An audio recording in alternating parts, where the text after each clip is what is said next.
All right, let's cut through the noise and get straight to it. Who's really getting rich in the trucking industry?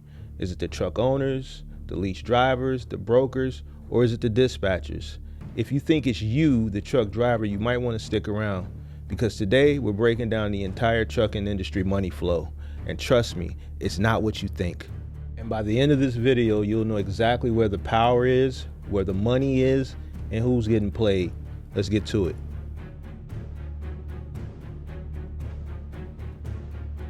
Now let's talk about the players in trucking, but I want to only focus on a few. First, the truck owners, which are the owner-operators and the fleet owners. They take the biggest risks buying trucks, paying for maintenance, insurance, and fuel. But do they actually win in the long run? We'll see later on in the video. Second, the lease drivers. I call them the trapped middle class of trucking. These guys want freedom, but they get stuck in lease agreements that often work against them. Third, you got the brokers, the middlemen who never touch a truck. They control the freight, the rates, and your paycheck, but how much do they really make? We'll expose that in a minute. And then fourth, we got the dispatchers, the wild cards of trucking. Some make good money without ever stepping foot inside a truck. Others struggle just to justify their cut. Are they essential or just another middleman? Who controls the money? Let's break down the money flow. Who controls what? First, you got the brokers. They negotiate the rates with the shippers and pocket a percentage before passing the rest on to the carriers. The bigger the broker, the bigger the cut. Then you got the truck owners. They get what's left after the brokers, fuel, insurance, repairs, and more. Some profit, but many barely break even. And you got the lease drivers. They pay the truck note, fees, and fuel, and often work for pennies.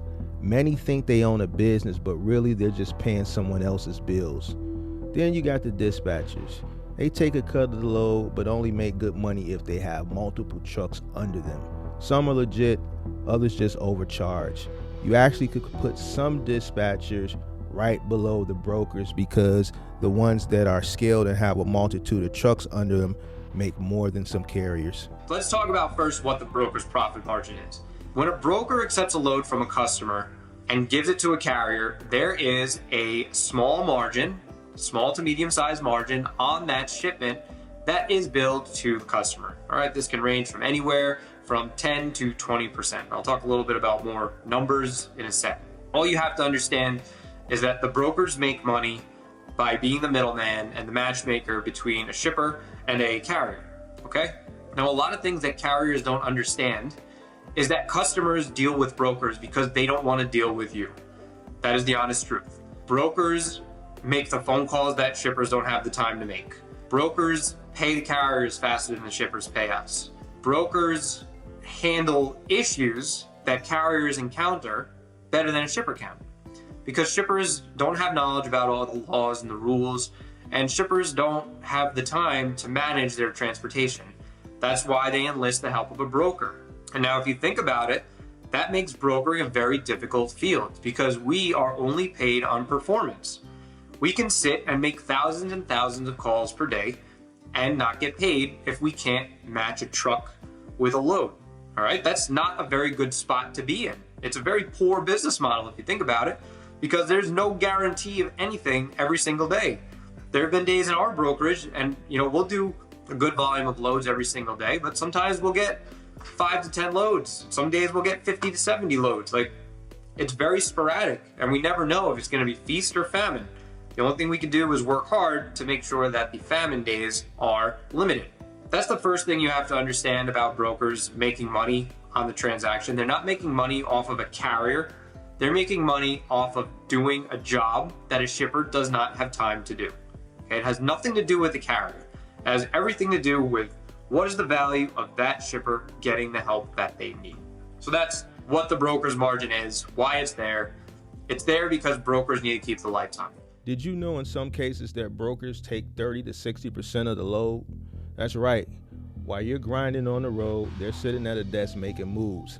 The power is in who controls the freight, not who moves it. The top dogs in trucking are not the drivers. They're the ones who own the contracts and play the game from behind the desk. Let's break it down. First up, we have the mega brokers and the large freight companies. These companies have massive contracts with shippers and keep the lion's share of the money. They have zero trucks, zero maintenance costs, and minimal risk. Second, you got the fleet owners with direct contracts. If you're a truck owner but you own the relationship with the shipper, now you're in control. You cut the broker out and keep the full rate. Third, we got some dispatchers if they scale. If a dispatcher manages 10 plus trucks at 5 to 10% per load, they're making serious money. But if they only have 1 or 2 trucks, it's a grind. Fourth, we got the lease companies, which I consider the silent sharks. Who's really making money off lease drivers? The leasing companies, of course. They structure deals to keep drivers locked into payments. Meanwhile, the truck owner still doesn't own the truck. Look around. Okay, across the street, we have a delivery truck carrying food to offices, construction sites all around. Sheetrock, where'd it come from? On a truck. Nothing moves without us. Many owner-operators now are homeless. They cannot afford to have a home. This is my home. I live with my truck, whether I stay in a hotel or I sleep sitting up in the driver's seat. This is my home. Why? I work 12 to 14 plus hours a day, but I don't earn enough.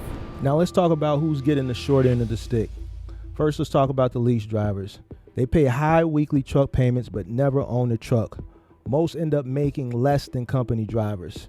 Next, we got the owner-operators without direct freight. They depend on load boards and brokers, meaning they're at the mercy of the market. Last but not least, let's talk about the new owner-operators who don't know their cost per mile. If you don't know your numbers, you're already losing. Many drivers take loads that aren't even profitable. So how do you make money in trucking without getting played? First, you should cut out the middleman when possible. If you're an owner-operator, focus on securing direct contracts. Second, know your numbers. Stop running unprofitable loads. Calculate your cost per mile. Third, if you're a lease driver, rethink your path. Consider a used truck or a different route if your lease deal is bad. Fourth, if you're a truck owner, build relationships. The more control you have over freight, the more you earn. Fifth, want to make money from home? Become a broker or maybe even a dispatcher. If you don't want to drive, consider being the one controlling the freight.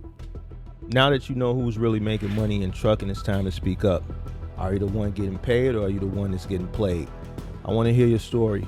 Are you a lease driver struggling to keep your head above water? Are you an owner-operator trying to cut out the middleman? Or maybe you're a broker or a dispatcher who find a way to really get some money without actually being in the truck. Drop your role in the comments and tell me what you think the biggest money trap in trucking is right now. And if the video opened your eyes, do me a favor, smash the like button so more people can wake up to the truth.